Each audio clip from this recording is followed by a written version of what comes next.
नमस्कार. आपण ऐकतोय श्रीयुत वामन देशपांडे लिखित श्री ब्रह्मचैतन्य गोंदवलेकर महाराज यांच्या अमृत वचनांवर आधारित रसाळ प्रवचनं नामस्मरण. आजचं प्रवचन आपलं चाललं आहे 56. सर्वात भाग्याची कुठली गोष्ट असेल तर मनात कुठलाही विचार न येता फक्त भगवंतांचं स्मरण मनात निनादत राहणं.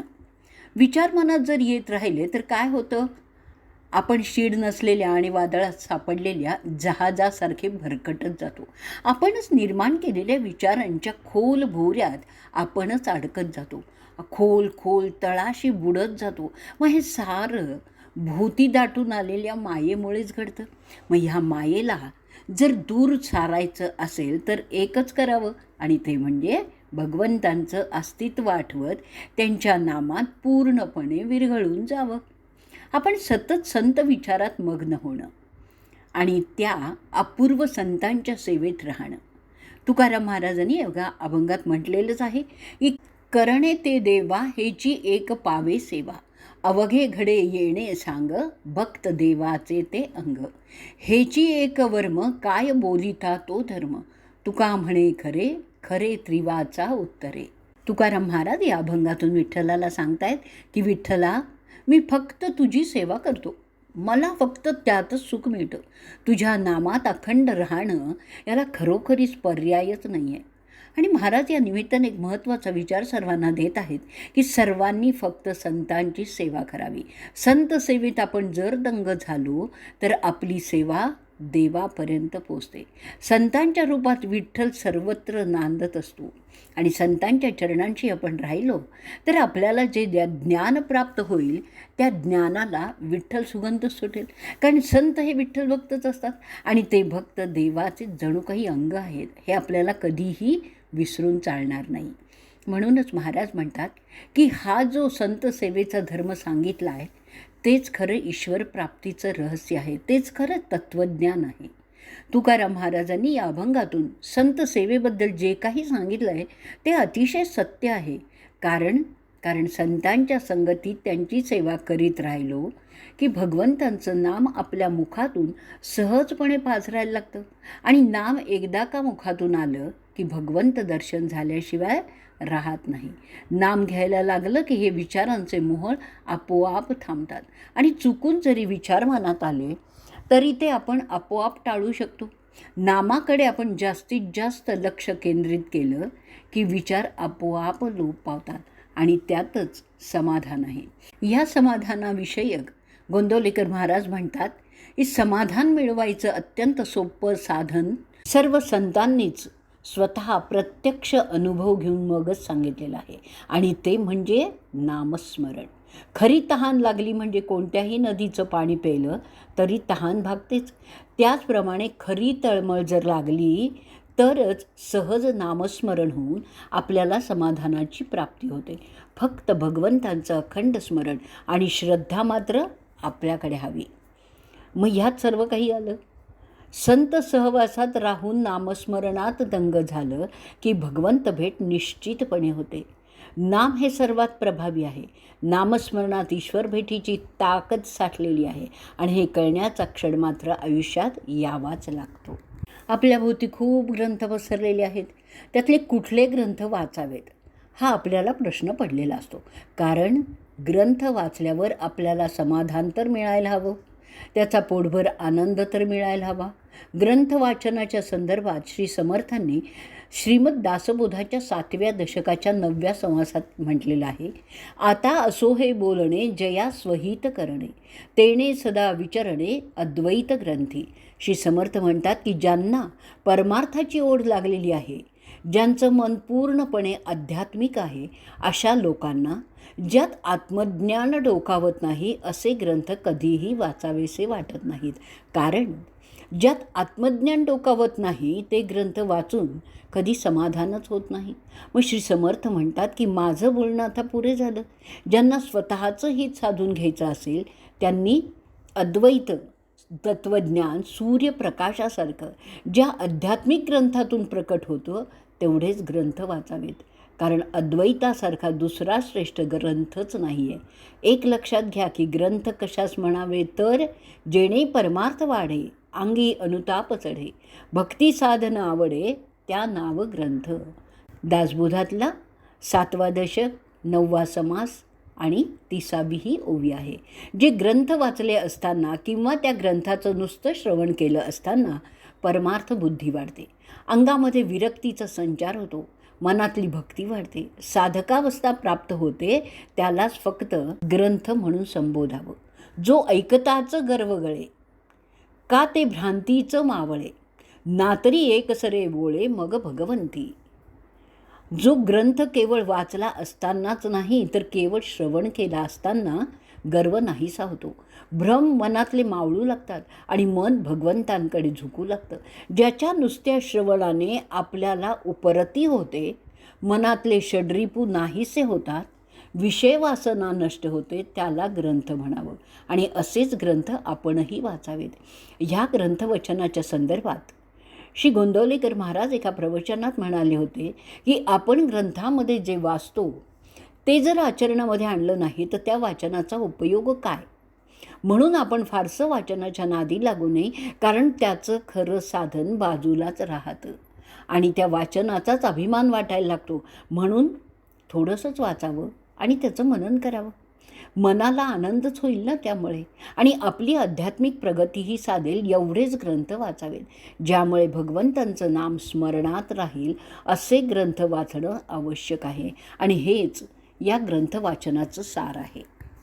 संतांची संगत धरल्याशिवाय आपण ज्ञानमार्गावरून 4 पावलं देखील टाकू शकत नाही की हा जो भक्तिमार्ग आहे त्याची खरी आपल्याला ओळखही होत नाही. आणि म्हणूनच आपण सतत संतांच्याच फक्त संगतीत राहावं, त्यांचे अनुग्रहितच राहावं, सत्संगच करावा. आणि त्यामुळे सारासार विचार केला ना की आपण मोक्षाच्या मार्गाचे प्रवासी होतो. संतांच्या सहवासात देवाचा विचार असतो, सतत फक्त भगवंतांचं स्मरण असतं. श्री समर्थांनी दासबोधातल्या 6व्या दशकात पहिल्या समासात संत संगतीचं महत्त्व विशद केलं आहे. श्री समर्थ म्हणतात, जो जाणेल भगवंत तया नाव बोलिजे संत, जो शाश्वत आणि अशाश्वत निवाडा करी, चळे ना ढळे ना देव, ऐसा ज्याचा अंतर्भाव, तोची जाणीजे महानुभाव संत साधू, जो जनांमध्ये वागे परी जनान वेगळी गोष्ट सांगे, ज्याचे अंतरी ज्ञान जागे तोची साधू. श्री समर्थ म्हणतात की आपण प्रथम भगवंतांची कास धरावी, भगवंतांच्या सहवासात राहावं. जर आपल्याला निर्गुण निराकार भगवंतांची ओळख पटली नाही तर सगुण साकार संतांची धरावी, त्यांच्या सहवासातच राहावं. म्हणजेच भगवंतांची ओळख आपल्याला आपोआप पटेल. संतांची ओळख पटली, त्यांचा अनुग्रह झाला तर देवाची ओळख आपोआपच पटते ना. निर्गुण निराकार परमेश्वर संतांच्या रूपाने सगुण साकार झालेला आहे. कारण एकच आहे, तुम्ही संतांचा प्रत्यक्ष अनुभव येऊ शकता.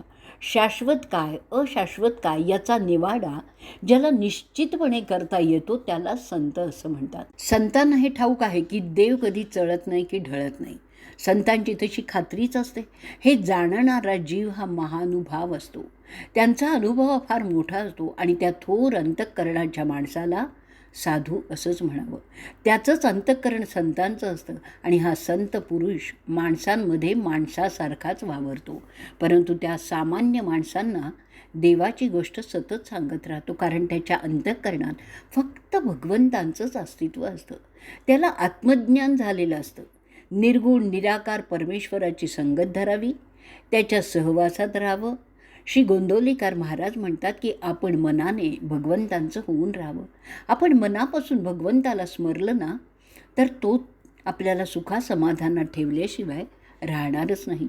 प्रपंचात सुखी होणं म्हणजेच भगवंताचं होणं आहे.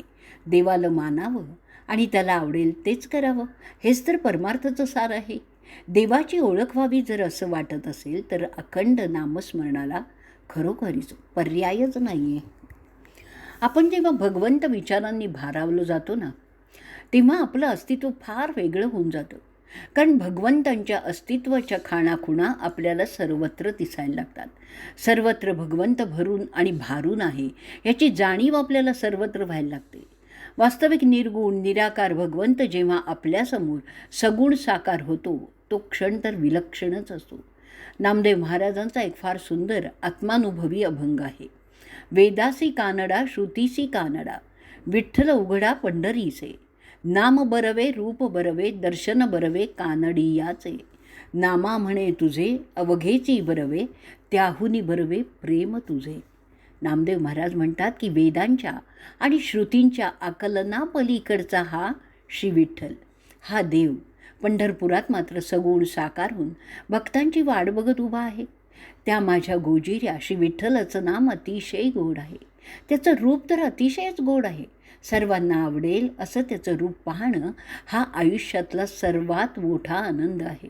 श्रुतींना आणि वेदांना दुर्लभ झालेल्या श्री विठ्ठलाचं दर्शन या पंढरीत मात्र सहजपणे होत आहे. कारण आपल्या परमप्रिय भक्तांसाठी तो या पंढरीत साकार झालेला आहे.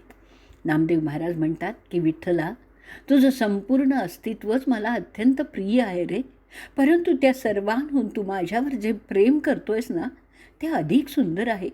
या अभंगातून नामदेव महाराजांनी नामाचं महत्त्व सांगताना एक विचार फार सुंदरपणे दिलेला आहे आणि सहजपणे दिला आहे की भगवंत भक्ताला जे प्रेम अर्पण करतो ना ते अप्रूप आहे.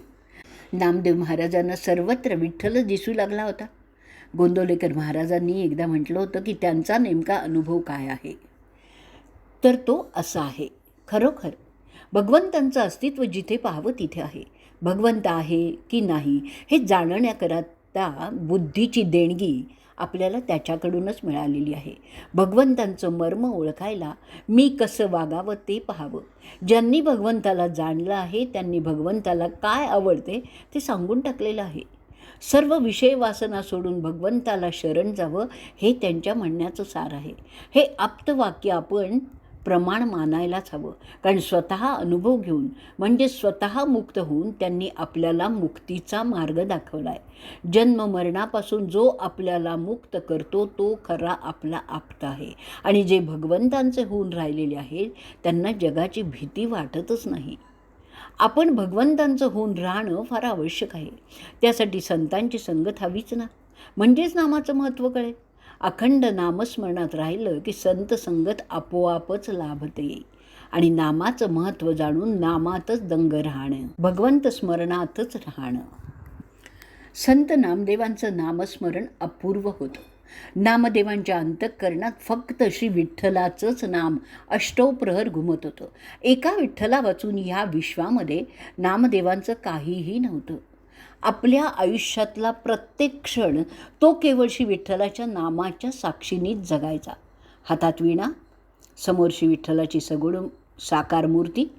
नामदेव महाराजांचं भान ती मूर्ती पाहताना अक्षरशः हरपून जायचं. त्यांच्या खाणाखुणा त्यांच्या कितीतरी अभंगातून दिसत आहेत.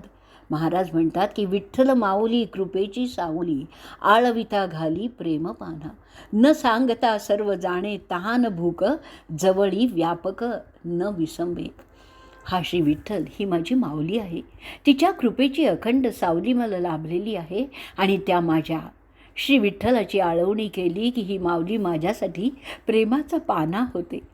ह्या माझ्या विठ्ठल माऊलीचं सर्वात मोठं वैशिष्ट्य काय, तर ह्या माझ्या माऊलीला मला काही सांगावं लागतच नाही. तिला माझी तहान काय आहे ते ठाऊक आहे, माझी भूक काय आहे ते तिला माहीत आहे. तीच माऊली माझ्याजवळ आहे, त्यामुळे मला कोणावरही अवलंबून राहावं लागत नाही. नामदेव महाराजांनी या आपल्या भावना फार तीव्रतेने प्रकट केलेल्या आहेत आणि म्हणून तर महाराज चटकन म्हणतात की करुणा बहुत तुझ्या चरणापाशी, धावोनी ऋषिकेशी आलो सर्व. महाराज म्हणतात की विठ्ठला तुझ्यापाशी खूप करुणा आहे, तू भक्तांचं मन ओळखतोस, म्हणून तर आम्ही तुझ्या चरणांपाशी धावत येतो. मला खात्री आहे की तू आमच्या सर्व भक्ती भावना ओळखतोयस. तू आहेस म्हणून तर आमच्या आयुष्याला सुंदर आकार लाभलेला आहे. वाळवंटात उभा राहून तू स्वतः आम्हा भक्तांना मोठ्या प्रेमाने कुरवाळतोस, आमच्या नावाची वास्तुपुस्त करतोस आणि आमच्या दुःखांना तूच समजून घेतोस, आम्हाला धीर तूच देतोस, म्हणून तर आम्ही भक्त तुझ्या नामस्मरणात अखंडपणे दंग होतो.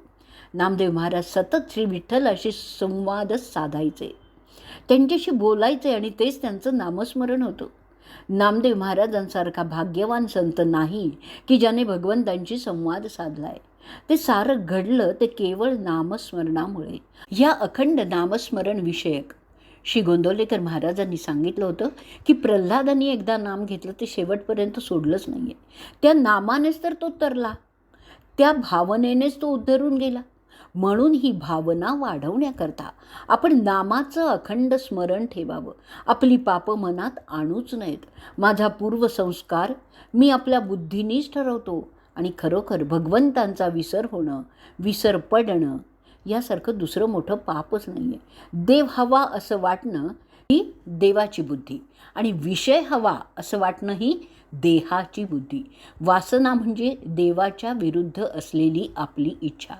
तू आहेस, मी नाही, ही स्थिती नामस्मरणाच्या योगाने आपली होईल. तेव्हाच परमेश्वर आपण जोडला, मी परमेश्वराचा झालो असं सार्थपणाने म्हणता येईल. आजचं प्रवचन आपण इथे संपवणार आहोत. श्रीराम जय राम, जय जय राम.